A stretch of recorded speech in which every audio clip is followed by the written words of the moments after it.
Okay, let's get started. Welcome, everyone.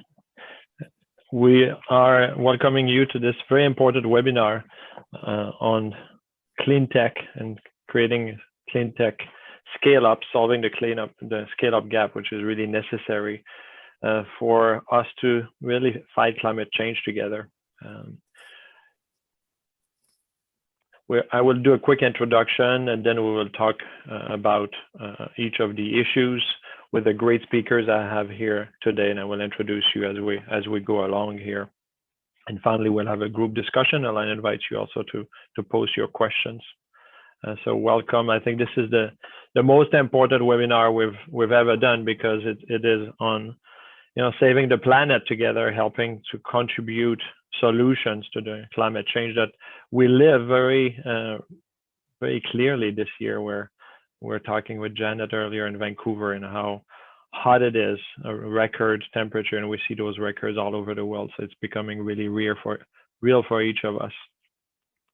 Startup Genome, for those who don't know us, our mission is to increase the startup success rate everywhere and accelerate the growth of startup ecosystem as economic engines through proven policies rooted in practice, not theory, so that the success of startups don't depend on where you come from, your ethnicity, your gender, sexual orientation, or identity, or social background. We have a group of governments, public and private agencies and innovation centers and ecosystem builders that work with us all over the world. And it's my really great pleasure to bring our network and join it with the ones of other E4C leaders here to launch Entrepreneurship for Climate, a movement with the mission to solve the clean tech scale-up gap that stands really between us and the net zero goals through global network solutions. Here are the founding members that have committed to bringing their global networks together, because what we see is that we can't work within silos. We need to collide our networks, make everybody work together if we're going to bring those solutions to those barriers of being able to scale up those innovative solutions. So I have several of them with me today, and I'll go through a little bit those who are not here or are in the audience. Matt Toner, who is a former deputy leader of the British Columbia Green Party, was a leader at Shred Capital. Sylvain Carl, who is a senior director at Second Muse, former partner of Real Ventures, a leading early stage VC. Patrick is with us today. Catherine, who is a VP Sustainability at the largest fund, clean tech fund in Canada. Bianca Dragomir, CEO of the Valencia Clean Tech Cluster, and he's the Cluster Manager of the Year, award-winning, and helping a lot of other leaders building clean tech clusters. Charlotte Breen, formerly from C40. Franz Nata, who joined us a few hours ago in the London 8 o'clock webinar on the same topic. Matt Lewis, who is former head of communication of ClimateWorks, and Fred Walty, who is building the largest incubator and accelerator network on clean tech.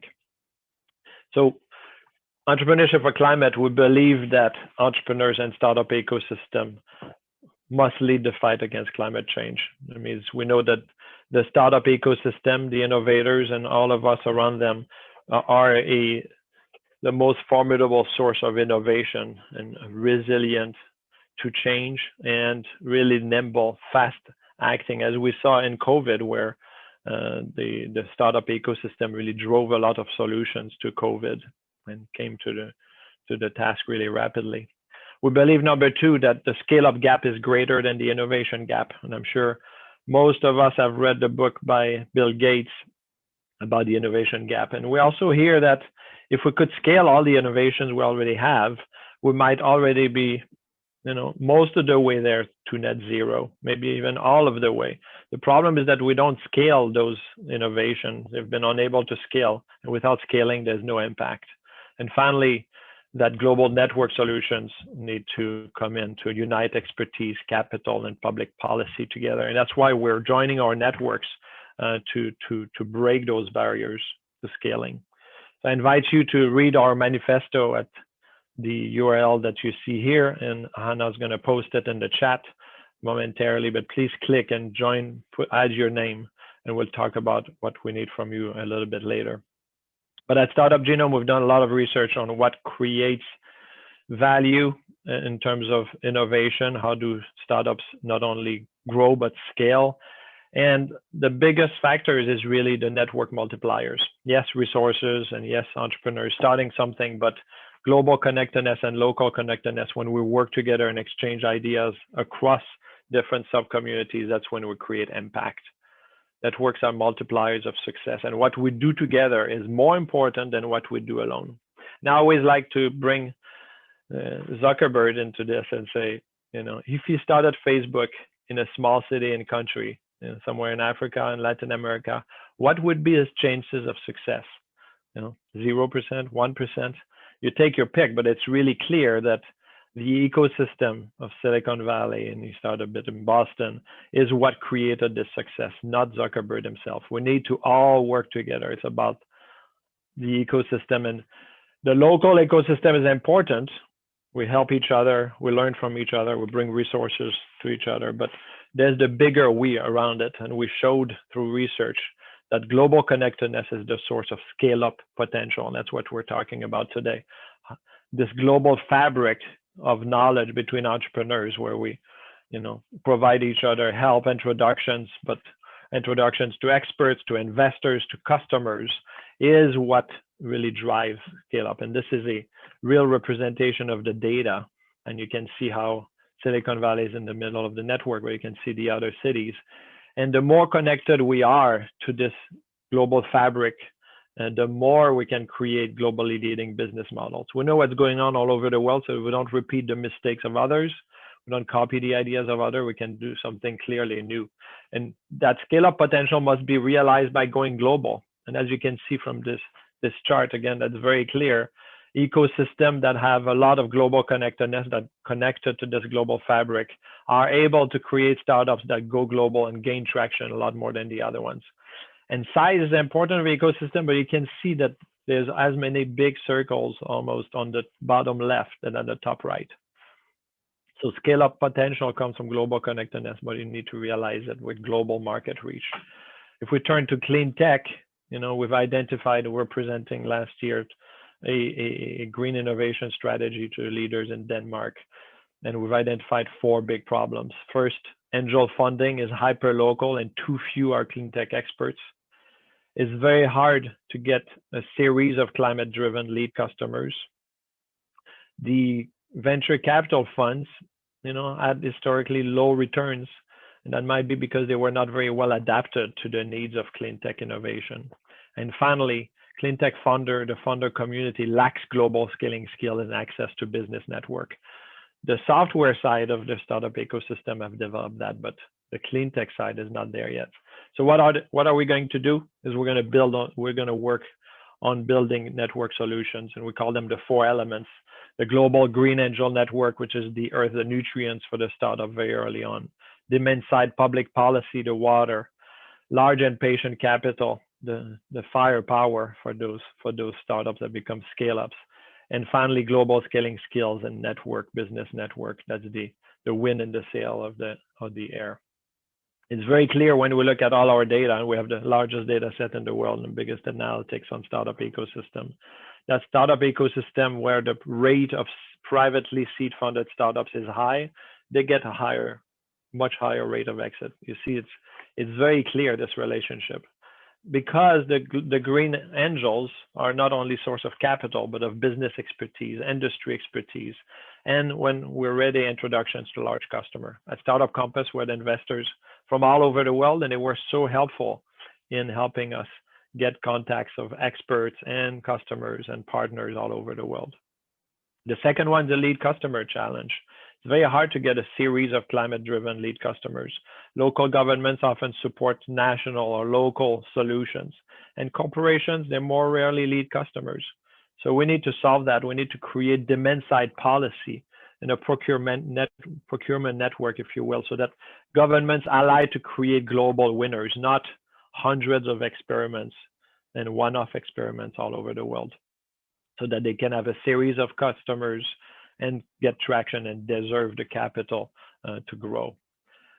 The growth capital challenge is next, which is, we saw these traditionally low returns. And because venture funds have been structured, for software, for tech, for hardware, and it's not maybe tailored enough, not patient enough, and maybe we lack some instruments. So we'll talk about this today. But this is the firepower, this adapted, large and patient capital. The climate investors, the governments, and the venture investors working together, so that the companies have enough fuel and fire to reach scale economies and price competitiveness.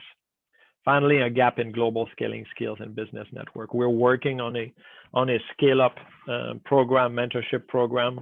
Others have, but we're building one especially for Cleantech, because there's still too few very successful exited entrepreneurs in the Cleantech community. And of course, it overlaps with software, the software tech community, but not enough. So we need to bring that global knowledge to the community, a little bit like what we saw with Elon Musk coming from PayPal and going to Tesla and bringing his skills at scaling up a startup into a large global category leaders. So we need to bring these experienced techies to the community as mentors, co-founders, talent. So these are the 4 elements. And on top of that, we're bringing a 5th solution, which is, coming from our ability to publish the most read startup ecosystem report in the world, 600,000 readers. We reach about 30% of startup founders, and bringing it to put the spotlight on Cleantech startup ecosystems. So we're going to be launching in October at the Cleantech Group's European conference in October, the first global startup ecosystem report on Cleantech, shedding light on startup ecosystem performance, Cleantech startup ecosystem performance, but also national policy action. We want to bring up the spotlight on what countries are taking the right actions on, especially on demand side policies, and bring insights from some of us today and others. And I want to then pass it on to Todd Allmendinger, who is a head of consulting for the Cleantech Group. Thank you, Todd. Yeah, it's a pleasure to be working with Startup Genome. And I think to build on a couple of the things that JF has said, if we get the next slide there. Just a quick background. Cleantech Group as an organization has been around for 20 years. So we've seen ups and downs, ins and outs of Cleantech over that time. And we've been engaged in the ecosystem through research, through consulting, and through events like the one that JF mentioned. Next slide.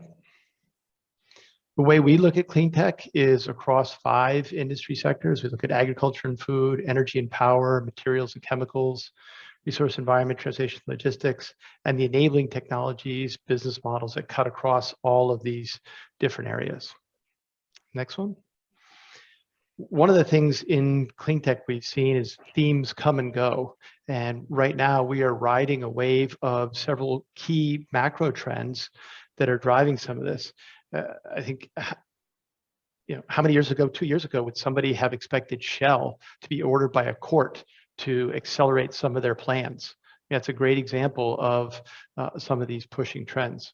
So these macro trends, we also look over things: resilience, circular economy, decarbonization, electrification, cities urbanization, and the digitalization, decentralization, automation. It's another lens that helps us look at some of these trends across those clean tech industry sectors. Next slide. And there's a lot of words on here, so I'm not going to talk to them, but the main point, again, building on what JF had mentioned, I don't think there's a problem with supply of innovation. There's a barrier between connecting supply and demand. And the reason I mentioned Shell is a great example of a demand owner. And so what we need to do is act as an ecosystem to help break down these barriers, to help facilitate the interchange between supply and demand, so that demand has access to supply. And this is the key part. This is why it takes an ecosystem to make this happen. There's lots of statistics about how often entrepreneurs succeed, how many of the venture capital companies or venture-backed companies return cash. And one of the most common causes is a lack of product market fit. It may be a great idea, it may be a great technology, but if it's not reaching the demand owners, it's not going to have an impact. Single point solutions aren't enough. Unicorns can be distracting.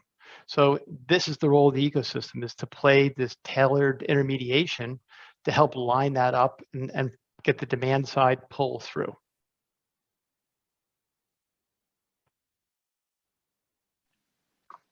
Thank you, Todd. Our next speaker is Simon Racicot-Daignault, who is CEO of InnovHQ, joining us from Montreal. Welcome, Simon. Thank you, JF. I'm the CEO of InnovHQ. My responsibility is for commercial subsidiaries of Hydro-Québec, and Hydro-Québec is a government-owned electric utility in Quebec. I'm here with Patrick Gagné, who is the CEO of EcoFuel, Cyclo Momentum today. They just changed their name, and we're here to talk about the challenge that we have together. Yes. Hi, everyone. Happy to be here with Simon. We're partners in this Open Innovation Challenge that we're going to talk about. Maybe go to the next slide, please. Just talk about Cyclo Momentum quickly. We're a startup accelerator in the clean tech space, and also builders of open innovation programs, challenges. We focus on clean tech subsectors, namely ag tech, but we're going to be also developing specialized programs in other key areas, batteries, wind, potentially even water tech. So these are specific core areas that we're going to be focusing on over the next 12 to 18 months. So let's get on to our challenge. We launched this challenge in May, and this was done in a very rapid, agile mode with InnovHQ. It took us about we signed our agreement in March. We did our kickoff in April and launched in May, which is light speed for utility. I'm happy to be here with Simon to talk about this, because this is a good example, to Todd's point on intermediation between supply and demand.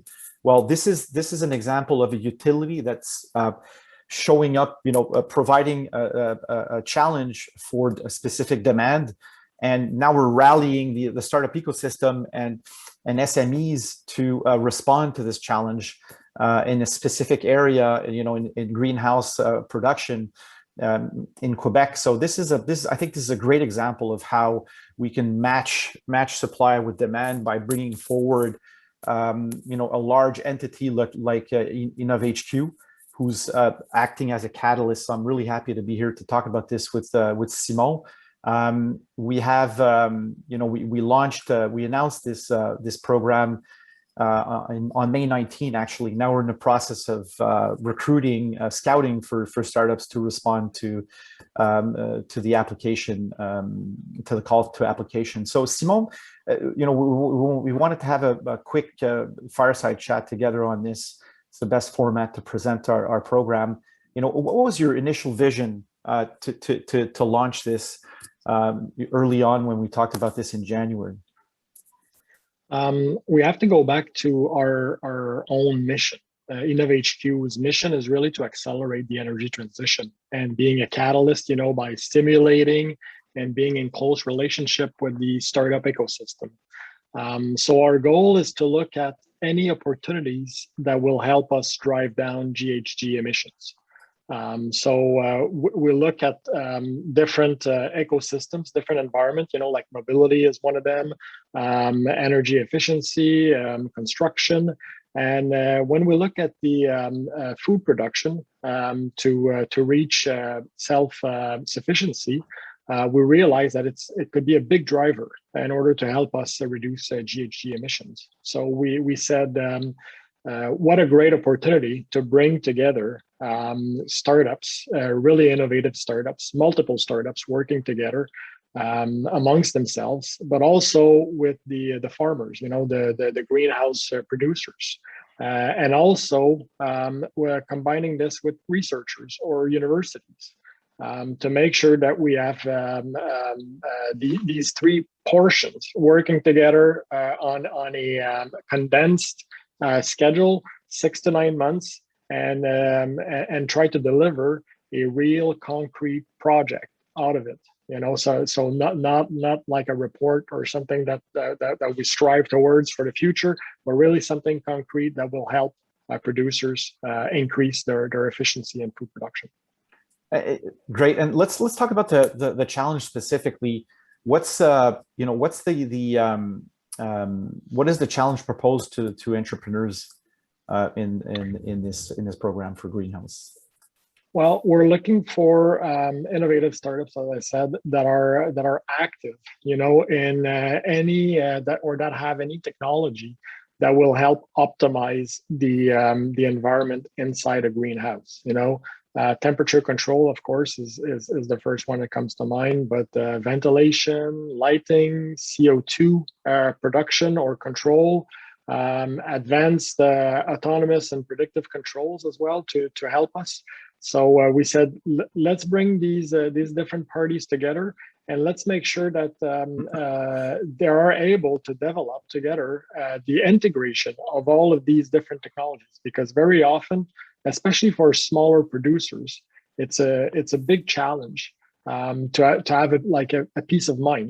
They don't really know how to interact with all these different technologies. So the goal is to be able to have all of the different startups working with producers again, and with university and our researchers to make sure that we have a truly integrated product that can be that can be used by small, medium, and also by large producers. Yeah, and it's a challenge for us as well to bring this together, because this is we're learning as the program evolves right now. We're in the process of scouting for startups, but bringing these startups together, and we're going to be choosing 5 in fall to participate in this program. So bringing these startups together to work on an integrated solution specifically for environmental control in greenhouses is a challenge in of itself. So we're going to be learning as we go. So I think that InnovHQ, Hydro-Quebec as a utility going into that space as a catalyst and bringing greenhouse producers together is an act of courage as well. I mean, it's there are some unknowns. We're going to be facing some unknowns in this, but a lot of discovery as well. So how do you see that that process as well? And entering into that process as you're part of the innovation arm of Hydro-Quebec, but how do you see that challenge and tackling that with Cycle Momentum? Yeah, it comes back a little bit with what JF said in his opening comments, that collaboration, bringing people together, working together, we're much stronger than trying to develop a solution on our own, or with only one supplier. So I think that's key, and it's believing in the process, where there's no guarantee here. It's not a clear solution that we're trying to find, but we believe that bringing all of the key players together, and with the great help of Cycle Momentum, because you guys have been through this before, the process. So you're helping us a lot a long way with the process, selecting the firms, and helping us with the different workshops and ensuring that we'll get to a result by January. So the goal is really to say, let's put all these people together. Let's put all the brains. Let's make sure that we tackle the right challenges that the producers live, and that we come up with innovative solutions. So we don't want to frame it too much, besides saying that we want to optimize the environment inside the greenhouse to facilitate or to optimize the growth of the growth rate of plants, because we want to be open to ideas, and a big part of innovation is part of this, right? So we're not saying let's develop a specific solution. let's try to be open mind and have this open flow and discussion continuously along the process, not just at the beginning or at the end.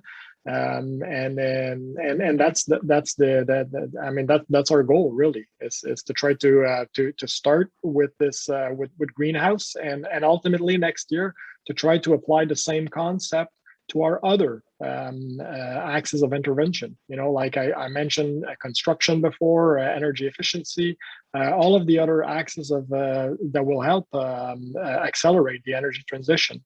The same process can be applied to. Thank you, Simon. Thank you, and I invite everybody on the line to really share this challenge with startups from all over the world. We all know that, you know, getting the best startups to apply is part of the magic of a program like this, and I invite you to do that and help Simon and Patrick, so that the best startups have the chance to work in this environment. Next, we have Darja Isaksson, who is Director General of the National Innovation of Sweden, and of course, a leader in this whole space. Darja. Hi, thank you. Great to be here. A bit humble though, you know, Sweden, many of you represent real countries with 10 million inhabitants in all of our country. We're just a city from a global perspective. But I'm happy to say our startup ecosystem, as well as the innovation capability, still ranks among the best in the world, not least in relation to clean tech startups. And it's interesting to just first look back as of why. And I think one of the reasons, and that comes to some points that were made earlier, is that we have a long history not only of, you know, investing in experiments, innovation, but a strong culture of collaboration, really between public and private, over industry lines, between big and small. And also because of our size, we've had to focus on international markets from the beginning, because home market is not really relevant. And yes, we also actually credit some of our success to the fact that, you know, coming back to the 50s, we couldn't even afford enough Swedish TV. So we had generation actively studying English while watching TV, which, as it happened, you know, during the first wave of digital entrepreneurs, helped a lot of people think about and actually take the move across the Atlantic. Can I move the slides, or should I? No? So let's just move 2 slides. One more. Yeah, one more. We also had, and this is also helpful for the future, we had reforms that actually invested heavily in infrastructure. We had broadband early. We provided PCs and basic digital skills to the entire population. And that resulted in us being a country which rather effectively created early entrepreneurial opportunities to a broad talent pool, regardless of social background. And these people tended to go to Silicon Valley, be successful or not, but regardless, have a lot of interesting things that they learned, new networks, come back and built a really strong paid forward culture here. Now, this time we need to build on all of this. We need a similar broad and ambitious approach, but we need to work even more internationally connected. We must make sure that we lower barriers for solutions that can really make net zero reality soon. That entails we cannot only address supply of innovation, we need to match with and actually stimulate demand. And you mentioned it, JF, in the beginning. Actually, we're a generation now working towards really hard deadlines. These deadlines are set by the planet. The planet doesn't care about how much we invest or our willingness to work together. And we need to transform every city, every value chain, every consumption pattern, and do it really fast. Now, if we look at the next picture, I see this, no, the previous one, thanks. So I'm happy to say that I think Sweden has some resources that can really be of help. We have key strengths clearly related to clean tech, both in research and innovation, for instance, in new materials, batteries, electromobility, automation, robotics, edge AI, and more. And it's super inspirational to see that this transformation is right now here already changing societies, because we have industrial multinational leaders making billion-euro bets now on driving industrial transformation within fossil-free steel, batteries, and more. And across industry borders, through their multinational value chains, they are working together with small companies. I wish you would see how hopeful it is to see how this is actively changing political discourse in this society, where places in the very north, and I know because I come from there, are now, these are places that were recently just but forgotten. Now they're at center stage in our country, bringing the future back in their own minds and in reality. So that's providing a lot of hope and a lot of activity. So in these contexts, We need the innovators, and for them, as a government agency, it's our task to help lower the barriers to scale. So we have a couple of national programs, many that have actively been designed since the early 2000s and been quite successful in opening up for small companies the opportunities to work together with these multinational, sometimes incumbents, getting access to these industrial companies' strategies, their know-how, their needs, and then start using their value chains for scale. And as a result, we are seeing some new emerging ecosystems within fields such as food and electrification. And if we move to the next slide, some of the resources as a funding agency that we see is helping is, since getting your product market fit right in as a short time as possible, as we heard, you need access to expertise. Sometimes you actually also need that first experiment in a real life setting. So I apologize for this example being from biomedicine, but we have similar now recently set up within biorefineries, electromobility, and battery production. So what we're looking at are open production infrastructure where you can come with your idea, you can try it in a real facility, you get access to expertise, you get access to network, you get a potential first customer. This really creates opportunities to shorten the time to find your product market fit and get your first customer. And we're happy to see that's being successful in creating business and a lot of stronger networks. And if we look at the next one, and I see that we're gonna invest more into that type of resources.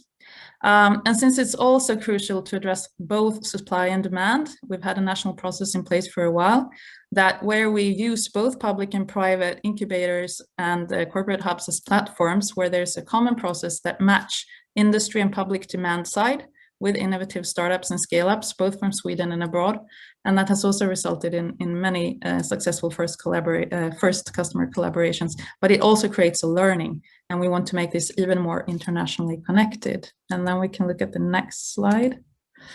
So then coming back to, other obstacles to scale, rather than finding, what the customer needs, also tends to be access to infrastructure, but also regulatory issues. So we've been piloting humbly first based on experiences from, for instance, California and the EU Climate Kick program, having consortia of industry and public sector that actually commit not only to trying out new technologies and solutions, but actively challenging their current bureaucratic process for things such as permits or how they procure things, exploring what will it really take to make this scale, and then begin to commit to scaling it. I would say now they're exploring, they learn they can do things differently.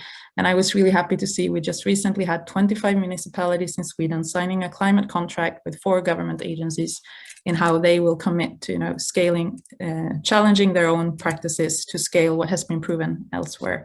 And we're looking for ways of scaling this also on the EU level. And then my last slide. So this kind of generation of the innovation policy, since I'm a government agency representative after all, that we need now needs to actively drive transformation.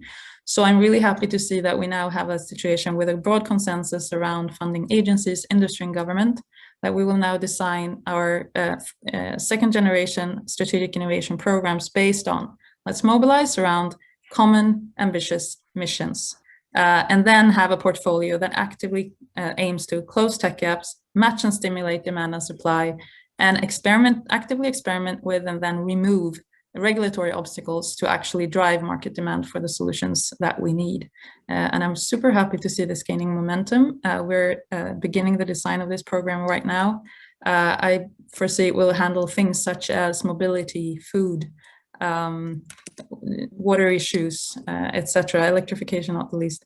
So it will be the biggest program of the 20s in our country, and it will be internationally connected from the beginning. So I'm really happy to be here and listen to all of you. Thank you. Thank you so much, Darja. And next we have Janette Jackson, who's the CEO of the Foresight Cleantech Accelerator in Canada. Thank you, Janette, for joining us.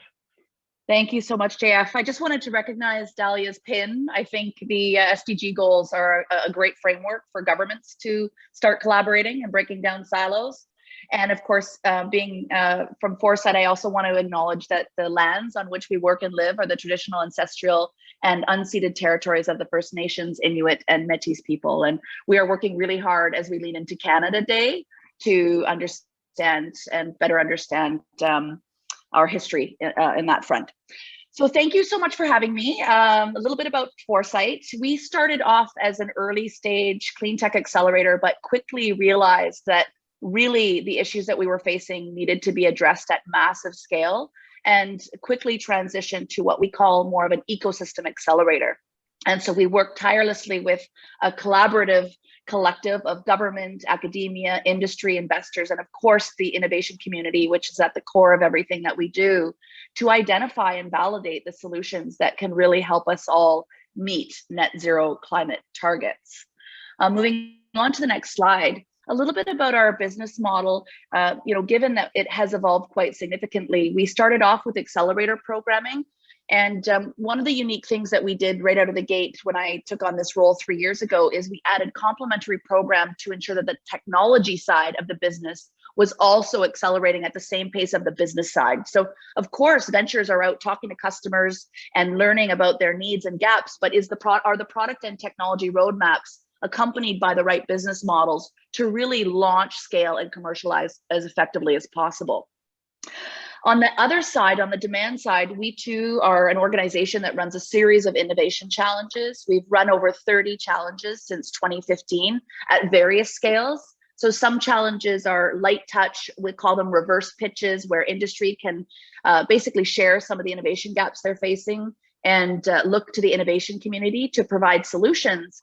And then on the flip side, we have some really deep tech challenges similar to one that we're running right now with the Clean Resource Innovation Network in Alberta, representing the oil and gas sector across Canada, where there's a $25 million pool of funding for value add products and solutions from that process. Now, when it comes to ecosystem building, it's also important that we recognize the amount of networking, convening, and really bringing people together so that they can have transactional conversations to move the needle on these discussions. Strategic partnerships, working with folks like Patrick, and of course, international partners. We participate in all of the Cleantech Group's conferences in the US and are working on some Europe engagement as well. But really making sure that we are connected with all the parties that have that same culture, that openness to collaborate and break down silos, because this is a global fight. Being in Vancouver, if you may not have heard on the news, we reached 47.9 degrees.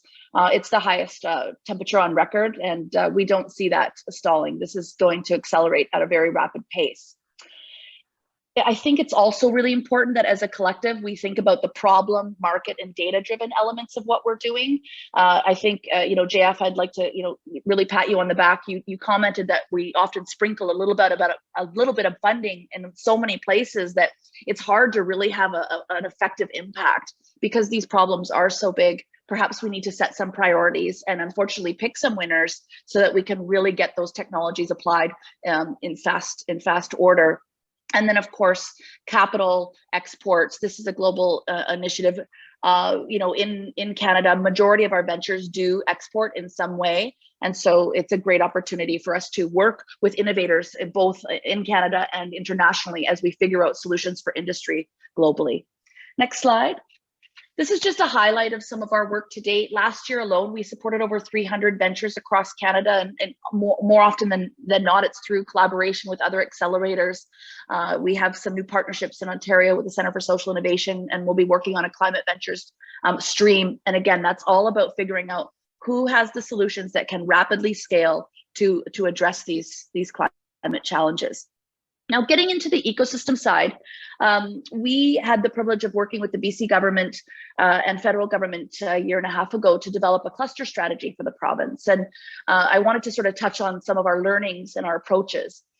What we determined is that traditional triple helix models, where it's academia, industry, and government, perhaps have the opportunity to evolve to include more stakeholders. And so we separated SMEs from industry because their inherent needs to scale are quite different than where industry is at. Oh, my watch is telling me that it's responding to my voice here.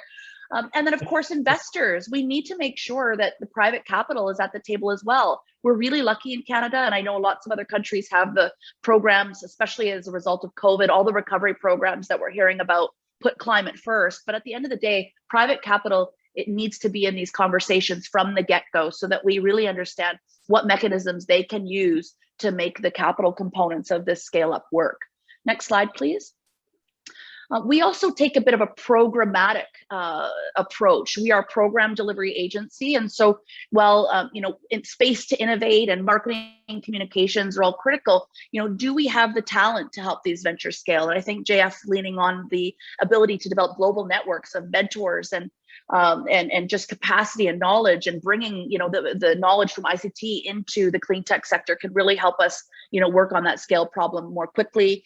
Obviously, access to new markets, making sure we're learning best practices, what's happening in Denmark, what's happening in in South Africa. There's some really cool things happening, and we want to make sure we're pulling those best practices into the regions and areas that we support.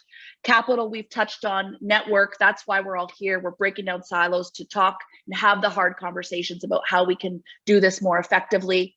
Technology validation, something that we're leaning into, and Darja, you touched on this as well, is around innovation sandboxes. So how can we create regions where innovators can go in and more quickly validate and test the technologies and the ideas that they have, and determine if they can really become a going concern and scale up quickly. And then, of course, policy. I'm not a policy wonk. I tend to sit at a lot of tables on policy, but obviously once those standards are set, that's a mechanism to encourage and really enforce industry and all the different stakeholders to drive towards those outcomes. Next slide, please. In our cluster work, we've also talked about sort of traditional clusters versus sort of evolving the model. The Helix 5 is an example of that. But, now that we are seeing, as a result of COVID, people working anywhere and smaller regions and communities also interested in building these cluster of activities, we're sort of looking at proposing sort of a hub and node structure in some of the regions that we support. So in BC, for example, we would want to build a hub in Vancouver, but we want Campbell River, Prince George, Squamish, all of these regional communities to tap into the resources and the tools and the knowledge so that they too can leverage the opportunity to scale technologies and adoption of these technologies in their respective regions. And then nationally, we look at it sort of by sector, where one of the first sectoral clusters we launched is Water Next. We mapped out 460 clean tech innovators in water. It's open source data. It's on our website. This isn't about holding ventures and innovation at the core of what we do. It's about opening it up so that people can learn and make the decisions on what technologies can really compete to win. And so this hub and node model is really an opportunity to make sure that across Canada, we're connecting the tools and mechanisms to collaborate. This last slide is really sort of how we're envisioning cluster development by region and by sector. Clean tech is an enabling technology now. Looking back even just 3 years, it was sort of almost a little slice of its own pie. And now it's basically at the table of every conversation as a result of ESG and the SDGs and just overall sustainability goals. But we too work on specific sectors: AgriNext, EnergyNext, BioNext, and they're unique because they have different stakeholders, allows different stakeholders with resources to decide. Look, an example with InnovHQ and the work that Patrick's doing at sorry, you changed your name, Patrick, Cycle Momentum, ag tech, to see a hydro company engaged in that, it's a fabulous example of how our expectations and the roles we play aren't just in our own silo. It's ability to tap into different silos and then start to break those down so that we can convene and collaborate. Just closing remarks, I think, really, thank you, JF, for bringing us all together. Delighted to be part of the conversation and work on progressive models that allow us to collaborate and convene as effectively as possible, because 2030, which has been all a number that we have in our head, may come sooner than we think. So thank you. Thank you so much, Janet. And now we're going to open the discussion to the group, and please use the chat or the Q&A function to post your questions so that we can discuss them also. But we talked a lot about the role of policy to really create a beachhead for these different innovations. But how can a government prioritize what policies to put in place first? How do we prioritize these? Because there's hundreds of different technologies right? And the government has limited amount of time. How do we do that? Yeah, I think, do we start looking at where the largest emitters are? That's sort of an approach that we've taken here in BC. And of course, everyone might recognize the $107 carbon tax that will be coming into play quite quickly here as well. So one thing that was done in here, and we'll see, I mean, policy is such a broad word, but actually there are, since the goal is to become fossil free quite soon, actually the industries themselves have made roadmaps saying what will it take for us to achieve net zero, and they have identified, you know, policy obstacles, infrastructure needs, etc. So I would say that a typically good version would be bring the ones to the table who actually need to be that change, and then give them incentives to provide these roadmaps and then act on them. So it's and it's interesting to see then, you know, massive investments into infrastructure is needed because of a lot of what we're talking about will need electrification on a green energy on a level that we haven't had. So that's an interest. And then as soon as you have that, you're going to need permits, and those permits cannot take 7 years to achieve. They have to work in different ways to actually achieve timelines. So the roadmaps are a really good starting point. Let's put it that way. Yeah, and this morning, yeah, go ahead, Todd. I was going to add that there are a lot of policies out there, and the first step to change is accepting you need to change. And so a lot of companies are still fighting the fact that they don't need to change. And part of it is getting the voices of innovators in front of the policymakers, so the policymakers can see, well, wait a minute, this innovation is out there, it exists. We can make this change. And where a lot of times there are other companies saying, well, you know, it's going to take us 10 years, we need more subsidies, this isn't going to happen. So it's bridging this gap of getting the innovators' voices in front of some of these policymakers, so they go, oh, wow, we can do this next year, not in 10 years with lots of subsidies. Yeah, so basically helping, this discussion is very important because I know there's a lot of government officials and innovation agency leaders on the call today. And what you're saying, Todd, is that you look at the opportunities, what's ready to scale, and then therefore a policy can have a bigger impact faster than a policy on a technology that is not quite ready, right? It might be ready in 5 to 10 years. Can I say something to that point then? Yep. So if you're looking at the fossil-free steel, actually last week, the first completely fossil-free steel was produced and delivered to a customer. And looking into the story, why did that happen? These are really, really heavy bets made by this industry. They are investing heavily. They are betting on two things. They are betting on that there will be a price on carbon dioxide. So they are betting on EU policy still not in place. Why did they do that? Well, basically, they acknowledged the numbers, you know, the numbers on where are we going with the price on wind energy? Where are we going with the price on solar? What does it mean if we actually look into the business case of doing this at large scale? And the numbers do add up. So when I ask them, like, why are your competitors in other parts of the world not doing this? And they're saying they probably didn't do the math yet because it does work. But yes, they're taking a bet on policy. They are. They're taking a bet on regulatory bodies making decisions that will be needed to have the infrastructure in place, etc. And then to acknowledge, why did they do that? Because they knew that their current business model is dead and they could count the years that they had left. So the second part to what I said about change is companies like that have realized we have to change. They're the demand owners. They're the ones that we need to connect to innovation. They're the ones that are going to pull through innovation to scale up. So there's two parts to that. One is making sure policymakers are aware there's innovation. And then the people that are wanting to change, the demand owners, is helping connect them to the innovation to solve their solutions.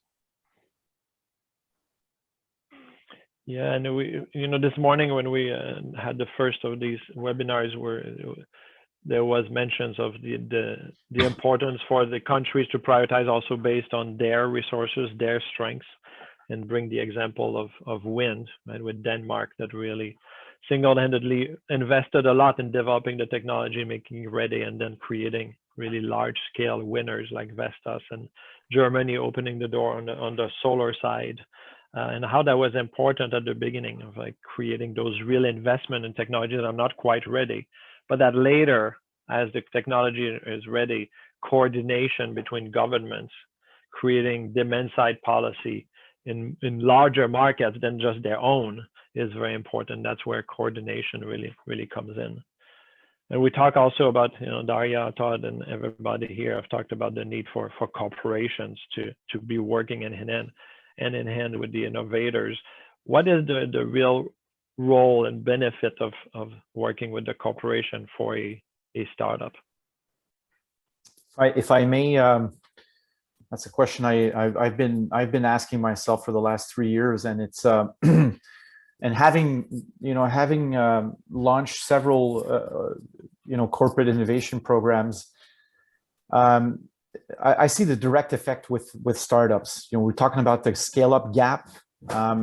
If you put in touch a startup with a large corporate on a specific project or problem to solve, and there's a business relationship that's developed, a commercial deal that's signed, and the potential to scale there becomes real for that startup, right? Because we're talking about large corporates, and oftentimes for these entrepreneurs, it's tough to go through procurement processes that last 9, 12, 18 months, and oftentimes the startup can die several times in that process. So we help startups getting access to large corporates through a different process that's much easier for them, and corporates as well get access to startups in a way that's more that's not conventional. It doesn't go through the specific procurement process.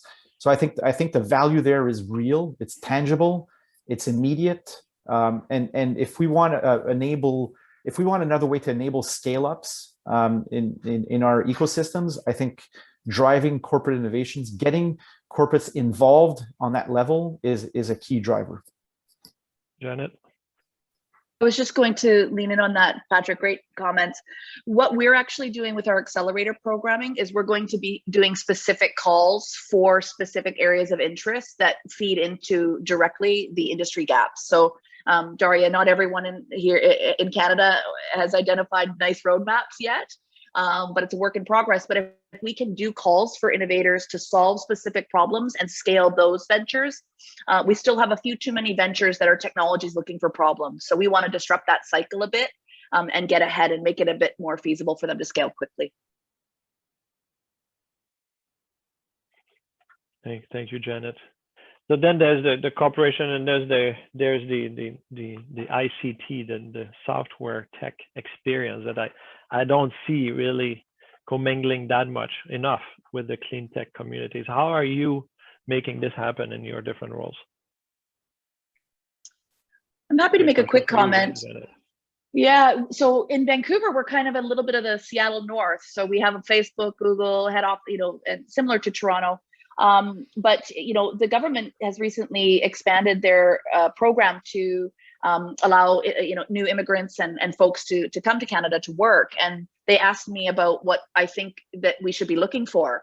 And I actually, one of the my end paragraph was, look at what was successful in scaling ICT ventures or companies and pull some of those into the clean tech sector and be a little bit more open-minded instead of being so, we can't really predict what the talent requirements will be. So, and the problem is with governments is sometimes they just have a list.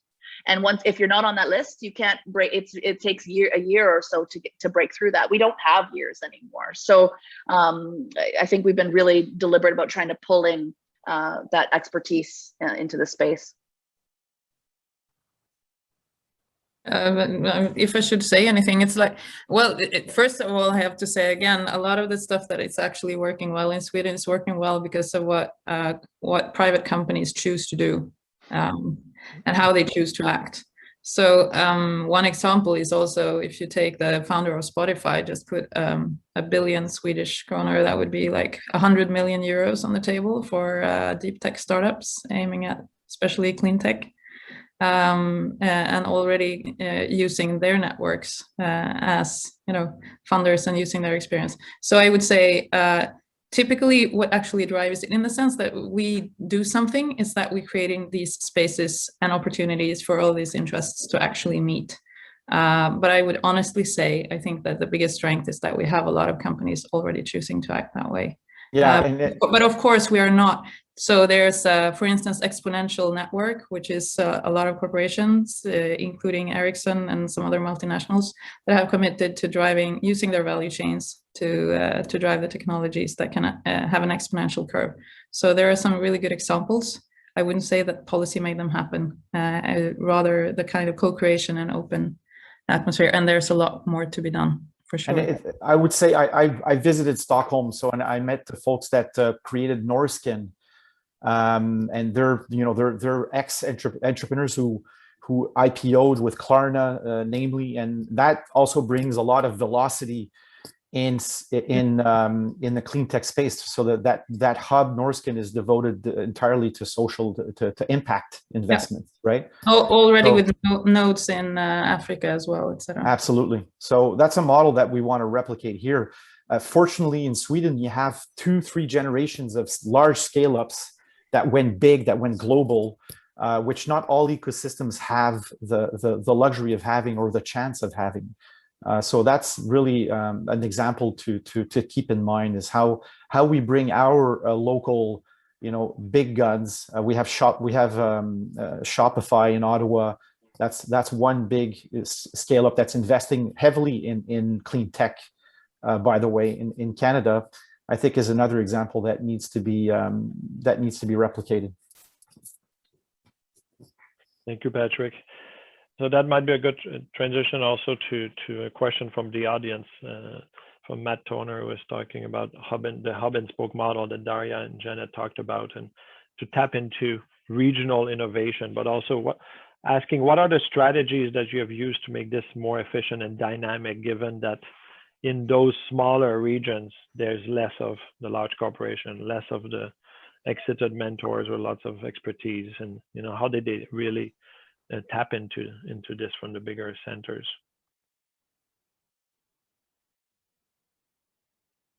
You want to go first, Jeanette? Or well, I mean, again, part process, in terms of actually creating the spaces and the opportunities to actually mix these and be quite clear that we see a value in that.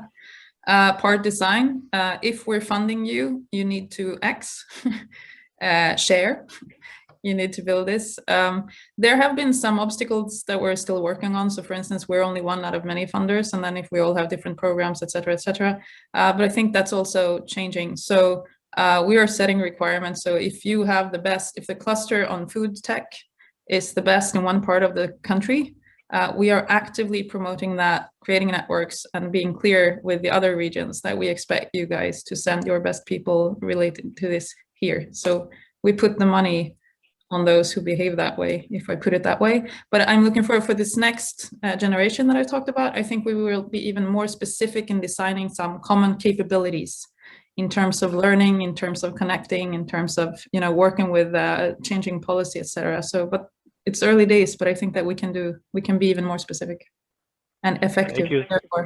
I see that's 8:59, so that's all the time we had, and I thank all of our great speakers today and for this dynamic discussion, and really a lot of insights for ecosystem builders, governments, and corporations that are joining us today. So the next step is, please join us in this movement. This is extremely important, and we need to build momentum for support for these initiatives. So please take a minute to sign the manifesto. I know we're all busy, but this is where we show momentum and support for each other as we do this. And use the comment field to write how you can support any of those 4 elements, and invite others to sign.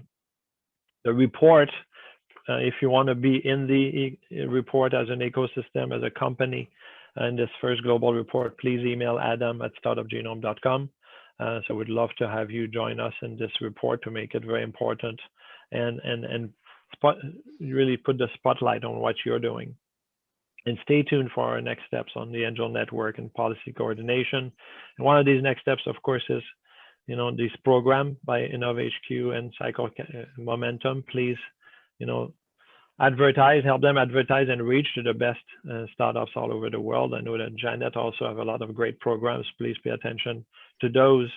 And the next big meeting for us, I mean, there's going to be other webinars on these topics, but so stay tuned for that. But also, take a look at the Cleantech Europe conference that the Cleantech Group is putting together, and I think that we will all attend here to talk about policies and the role of corporations and bring our networks together so that we can solve these real barriers to the scale-up gap in Cleantech. Thank you so much, everyone. Thank you. Thanks. Have a good day, everyone. Have a good evening.